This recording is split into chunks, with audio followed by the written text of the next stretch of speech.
Hello, I'm Dawn Hollis, and this is part of my series of 5-minute ideas designed to help you work as productively on your PhD thesis as possible.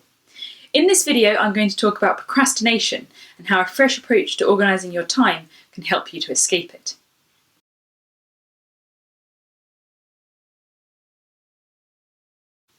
It's very easy to compile a list of activities which we engage in when we procrastinate.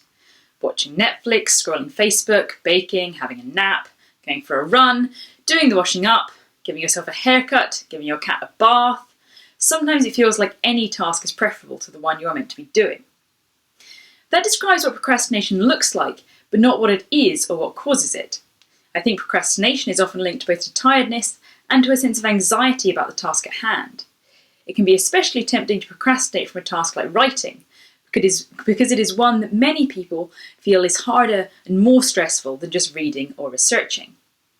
Simultaneously, procrastination can also be more tempting when you're feeling bad or anxious about life in general. Mindless activities or short-term tasks can offer an easy escape from negative emotions, whilst escaping into work requires energy and motivation.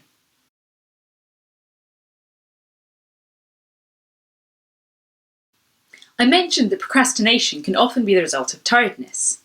I think that many people follow a model of productivity or time management that can make it all too easy to feel weary. To yourself, I need to get this big task done, so I'll just sit down and keep working until I do. Or I'll pull 10-hour working days until it's done. And this doesn't work. Research has shown that the number of hours spent on a task does not directly correlate to productivity. Indeed, an office worker with a 10-hour day may well get less done than a worker doing the same sort of tasks with a 6-hour day. This is because humans aren't machines. We can't just keep chugging along hour after hour at the same rate of concentration. To get through a 10-hour day, we have to go at a slower rate from the beginning, like a runner doing a long-distance race. If we know at the start we're going to be doing a shorter day, we can work harder, like a sprint runner who knows they only have to maintain speed across 100 or 200 metres. The worst thing for productivity is a working day with an undefined end. I'm just going to stay up until I finish this. You don't know when you're going to get to stop working, so you don't know how much energy to reserve. Procrastination to reserve energy just in case becomes very tempting, but the more you procrastinate, the further away you get from the end of your task. So one big thing I'd recommend you do if you don't do it already is to set sensible and clearly defined start and end times to your working day.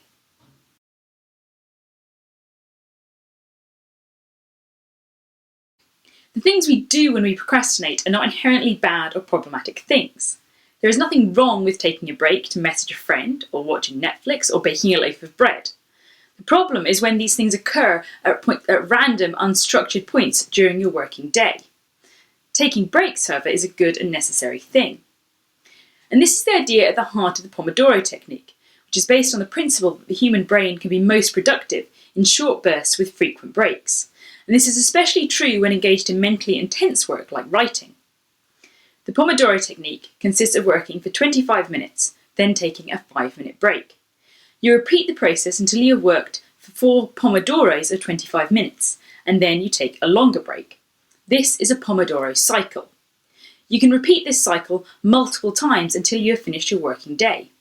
It is as simple as that, but it is a technique which is becoming increasingly popular in academic circles, because it works and helps people to work.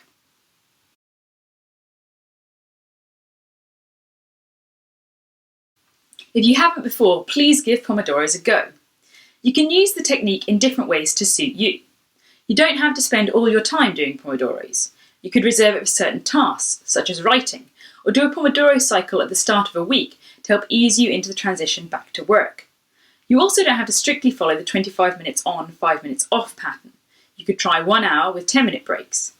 The key is to think about how you organise your time to enable yourself to be productive and avoid procrastination. Enjoy your breaks and your time off as well as writing.